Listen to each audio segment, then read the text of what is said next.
An ongoing concern for all Americans, not only those apprehensive about the future of blacks in the U.S., is a justice system riddled with corruption, double standards, and political motivations. Among those most concerned are some of the victims of Fast and Furious. Poli-Psych podcast team recently interviewed two of those, Ian Garland and Brian Connell, and we now want to highlight a few of their remarks. And speaking to women, I would say that there's still good men in this world. And when it came down to, here's the arrest paperwork for your wife, and there's no guarantee that your daughter, 1 year old, 13 months old, there's no guarantee that she's going to be able to go to grandma and grandpa's house. If you're both arrested, she's probably going to go to the foster system. That's where they break you. And you say, you know what, I've had enough. There is no justice.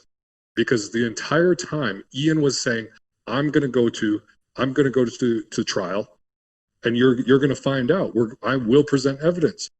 But you get to a breaking point where the prosecution comes out and says, do you want your family to suffer? And that's when good men stand up and say, okay, let's go. We want to do a prison sentence. Let's do a prison sentence. Michael Flynn did that because they threatened his son. So the psychology behind it, and the way that they prosecute individuals, and then the media as well, that contributes to it.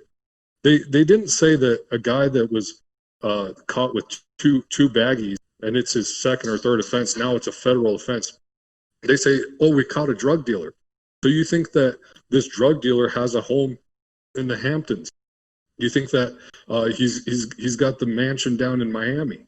When they label him drug dealer, he doesn't. He's a user. He's hooked on this nasty, the devil itself, drug, and so they put him away, and then these law enforcement agents and everything, they're walking in and popping champagne bottles and everything, partying because they said, oh, we got this big guy. No, you didn't. There is no money in the United States. And then what I'm saying is, back to it, let's bring the women on board. If you want to bring the women on board and these feelers of the United States, what they have to realize is that in every single case, every single day, this is what they do.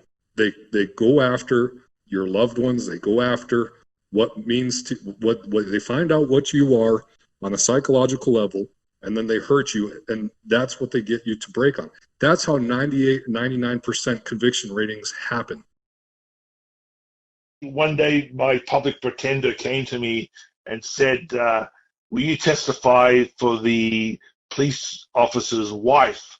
They got her in this mess. She's a Mexican citizen, and she's going to go to trial. And they asked me, would you testify? And I said, yeah, sure. Well, she never bought any firearms for me and all that, so I can only say so much. But when the government found out I was going to testify, they let her walk. They did not want me to talk. I mean, why do you think they denied me a trial? I'm up there in front of a jury, like, well, I did my paperwork. I called in my background checks. Why didn't you guys do something? How much more do you want me to do? Yeah, you want me to go back to the clean clothes and breakfast scenario? I did my paperwork.